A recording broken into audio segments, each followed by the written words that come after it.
Guys અમારા દક્ષ માટે તો મેકડીમાંથી બર્ગર આવ્યા છે. હા, અહીંયા અમે પિઝા મંગાવ્યા છે, પણ ભાઈનો સ્પેશિયલ ઓર્ડર બર્ગરનો આવ્યો. બોલો, જો નીચે નહીં જોવાય, ચક્કર આવશે નીચે જોઈશ તો. સાચું કહું, 14મો ફ્લોર છે. જોયું? ત્યાં જવાનું જ નહીં. જોયું? બસ નમવાનું નહીં ત્યાં. હા, ગુડ મોર્નિંગ, રાધે રાધે, જય શ્રી કૃષ્ણ. તો ગાઈઝ અમે લોકો આવી ગયા છીએ મસ્ત લંચ કરવા માટે. લંચ કરીને પછી અમે જઈશું અમારા ફ્લેટે, દક્ષ જેનિસને ફ્લેટ બતાવવા. આગળનો પ્લાનિંગ શું છે ખબર નહીં, તો કંઈ નહીં, ચાલો અત્યારે તો મસ્ત લંચ આવે છે. હજી ઓર્ડર આપ્યો છે, જમી લઈએ પછી. ગાઈઝ લંચ આવી ગયો છે, મસ્ત દાલ ફ્રાય, જીરા રાઈસ આવે છે, પનીરનું શાક, તંદૂરી રોટલી, પ્રતિક્રમ માટે રોટલા મંગાવ્યા. હે, મેં તંદૂરી મંગાવી. ઓકે ગાઈસ, મસ્ત લંચ કરી લીધો છે, મજા આવી ગઈ. અને આજે ફર્સ્ટ ટાઈમ દક્ષ જેનિસને અમે ન્યૂ ફ્લેટ જોવા લઈ જઈએ છીએ.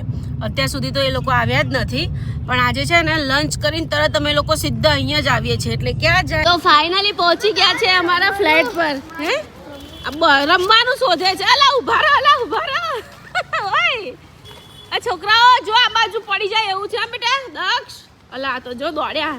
ગાઈસ ફ્લેટ જોવા નથી આવતા અને અહીંયા આવીને હિંચકા ખાવા લાગ્યા. ઓ ભાઈ, ચલો હજી તો ફ્લેટ જોવા જવાનું છે.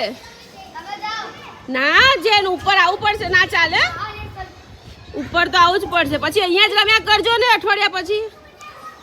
સરસ છે રમવાનું. હા, અરે વાહ, લક્ષુભાઈ તો મસ્ત. વાવ, પહેર ને યાર, તું શું આવી ઇજ્જત કાઢે છે? અલગ અલગ સોક્સ પહેરીને આવ્યો છે ગાઈસ. આ તો જો કેવું કરે.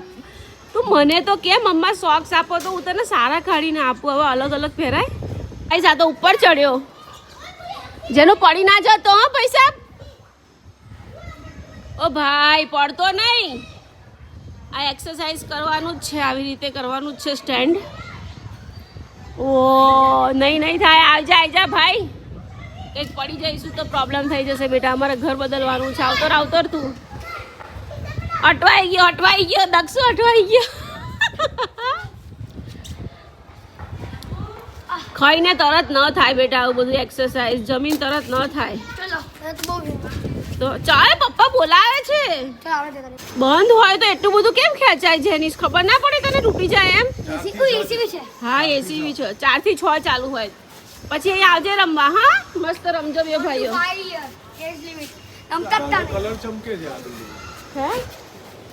હા ગાઈસ, આ બધું 3 BHK છે. આપણી પેલી છે. જો બધું એમ તો પ્રતિક 6 મહિનામાં આપી દેશે આપણને.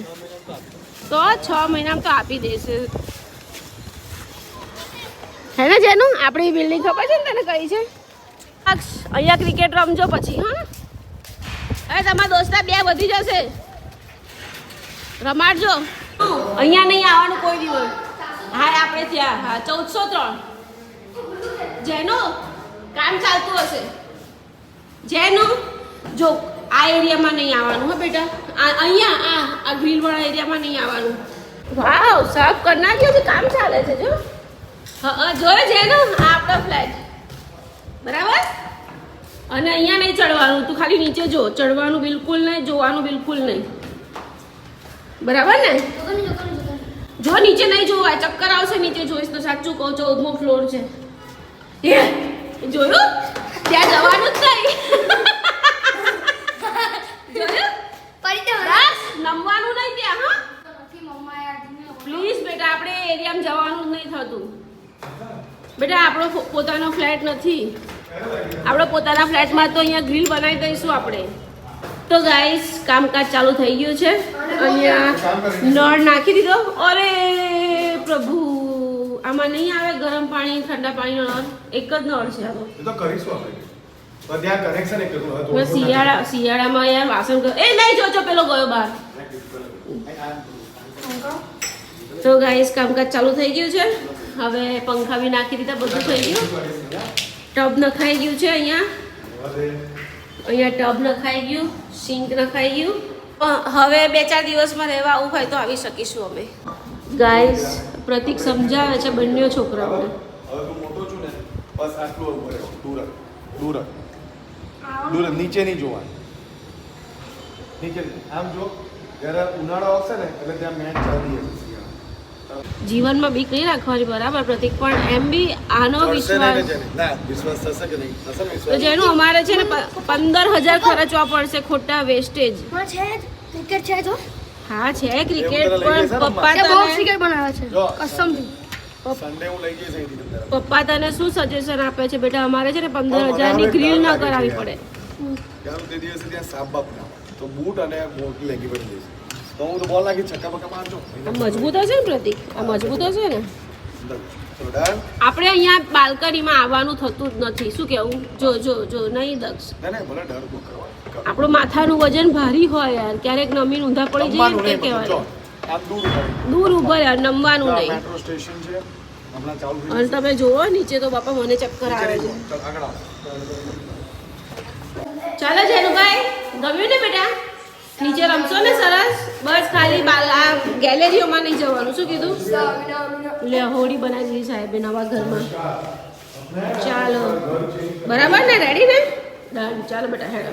તો ગાઈસ દક્ષુ જેનુને પણ ફ્લેટ બતાવી દીધો છે. એના પપ્પા એ લોકોને સમજાવી દીધા છે કે અહીંયા બાલ્કનીમાં નહીં ઊભું રહેવાનું, કેમ કે 14મો ફ્લોર છે અને આની હાઇટ બી ઓછી છે ગ્રીલની, એટલે અમને થોડું બીક લાગે છે. અમારે ફેન્સિંગ કરાવી હતી પણ એના છે ને 17-18 હજાર રૂપિયા કીધા, અને અમારે અહીંયા રહેવાનું છે 7-8 મહિના. હવે 17-18 હજાર રૂપિયા ખર્ચીને એ આપણા પાછા નહીં થાય, એટલે પછી અમે સ્કીપ કરી દીધું. સેફટી થોડું ધ્યાન રાખીશું છોકરાઓનું, બીજું તો શું. હવે ગાઈસ અમે ટેરેસ પર આવી ગયા. જો તો બહુ ગંદુ લાગે છે. જો આપણું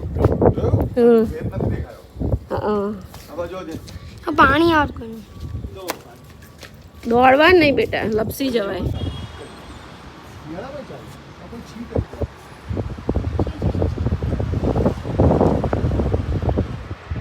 ગાઈસ હવે અત્યારે સાંજના 5 વાગ્યા છે અને અમે જઈ રહ્યા છીએ અમરોલી અમારા સાસુમાને લેવા, કેમ કે અમારા સાસુમાં 3 દિવસથી એમના જેઠાણીને મળવા ગયા છે.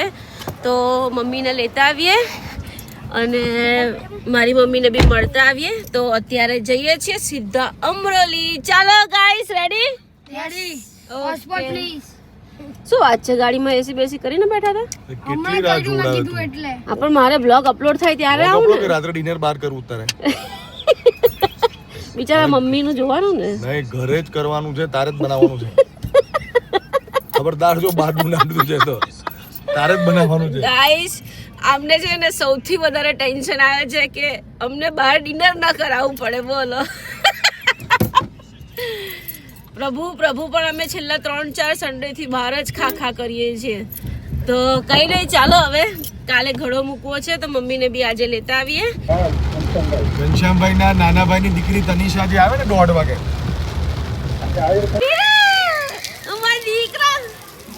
By, Radhe Radhe, bye bye. Mobile લીધા તો લઈએ. બાય, રાધે રાધે. ગાઈસ અમારા દક્ષુભાઈ બાને હાથ પકડી અને ડોમિનોઝમાં પિઝા ખાવા લઈ જાય છે. આજે બાને ડોમિનોઝમાં પિઝા ખાવાના છે. તો ગાઈસ અમરોલીથી અમારા સાસુમાને લઈ લીધા, એમની જેઠાણી જોડે 3-4 દિવસ મસ્ત રહી લીધા. મારી મમ્મી જોડે પણ 5-6 વાગે બેસી લીધું. અમારા સાસુમાના કઝિન ભાઈના ઘરે બી બેસી લીધું. મારી કઝિન બહેનના ઘરે પણ બેસી લીધું. તો આજે ખાસા બધાના ઘરે બેસી અને અત્યારે મસ્ત 9 વાગે ડોમિનોઝના પિઝા ખાવા આવ્યા છે, કેમ કે દક્ષ જેનિસને પ્રોમિસ કર્યું હતું કે તમને પિઝા ખવડાવીશું આજે એમ. બપોરે આજે તો બહાર જમ્યા, અત્યારે બી બહાર જમ્યા. પ્રતિક બોલ કરે પછી. પણ અત્યારે છે ને બધાએ કીધું જમી લો, પણ આ બંનેને બહાર પિઝા ખાવા હતા ને એટલે પછી અમે કંઈ જમ્યા નહીં. તો કંઈ નહીં, ચાલો હવે મસ્ત ડોમિનોઝમાં પિઝા ખાઈ લઈએ. અમારા દક્ષુભાઈ પિઝા ખાવા આવ્યા છે અને મોબાઈલ જોવે છે. તો શું ખાવા આવ્યા? પિઝા ખાવાની આવ્યા. તો અહીંયા કંઈ બર્ગર નહીં મળે, અહીંયા પિઝા જ મળશે. ક્યાંથી? અહીંયા મેકડી ક્યાં હોવાની? આ તો જાને પણ મને હું પૂછે છે. હે ગાઈસ બધા પિઝા ખાવા બેસી ગયા છે. હવે ઓર્ડર આવે એટલે ખાઈએ. કાલે કુંભ ગળા માટે મેં મટકી લીધી તો અહીંયા હું અગરબત્તી અને આ હળદરનો ગાંઠિયો લેવા આવી. મેં અહીંયા મટકી મૂકી, નીચે પડી, મટકી તૂટી ગઈ. અને અમે રસ્તામાં છીએ. છોકરાઓ ત્યાં સામે ડોમિનોઝમાં પિઝા ખાય છે અને હું દુકાન દેખાઈ ગઈ ને તો લેવા આવી, કેમ કે 9, 9:30 થઈ ગયા છે અને બહાર કશે હવે મળશે નહીં અમને કશું. ગાઈસ ફાઇનલી આ શોપ પરથી મને કુંભઘોડો મળી ગયો, શ્રીફળ મળી ગયું અને અહીંયાથી હળદરનો ગાંઠિયા, અગરબત્તી અને રિદ્ધિ સિદ્ધિ મારી પાસે છે પણ મને આ ગમી ગયા તો મેં લઈ લીધા. રૂ અને આ પાટલો, પછી લાપસુબ અને આ સ્વસ્તિક, આ બધું અહીંયાથી લઈ લીધું છે કુંભઘડા માટે. આટલું ગાઈસ સામાને બધો લઈ આવી. પ્રતિકે પિઝાનો ઓર્ડર આપ્યો હતો ત્યાં સુધી બધો સામાન લઈ આવી. હવે મસ્ત પિઝા ખાઈ લઈએ. આ લોકો તો મસ્ત ખાય છે. बर्गर આવે છે 3 અને દક્ષના 3 બર્ગર આવે છે એમાં એક તમારું છે. એમ. ગાઈસ અમારા દક્ષ માટે તો મેકડીમાંથી બર્ગર આવ્યા છે. હા, અહીંયા અમે પિઝા મંગાવ્યા છે પણ ભાઈનો સ્પેશિયલ ઓર્ડર બર્ગરનો આવ્યો છે. બોલો કેમ નહીં ખાવું? તો આટલો બધો બગાડ કરવાનો ચાલે એવું? હે પ્રતિક, આની માટે બર્ગર આપ્યું એમ? બર્ગર મંગાવ્યું? હા ભાઈ ભાઈ. કોને નથી ખાવું? આટલું બધું કામ મંગાવ્યું? તમે જોઈ શકો છો ગાડીમાં burger party and French fries party થઈ રહી છે. અહીંયા ડોમિનોઝમાં અમે લોકોએ જમી લીધું પણ દક્ષને બાકી હતું તો પ્રતિકે એને કીધું તું ગાડીમાં જમ, ઘરે જવાનું લેટ થાય છે ને. તો જો મેં ગાર્લિક બ્રેડ હાથમાં લઈ લીધી, હાથ બી ગંદા છે અને આ ભાઈ ખાય છે. તે પિઝા ના ખાધા ભાઈ? ઓછા પડ્યા પિઝા તને તો ફ્રેન્ચ ફ્રાઈઝ ખાય છે? અલા હવે એમાં ના લડશો ફ્રેન્ચ ફ્રાઈઝમાં. ચાલો ગાઈસ ટીશ્યુ પેપર આપણે મસ્ત લૂછી નાખીએ. તો કંઈ નહીં, હવે ઘરે જઈએ.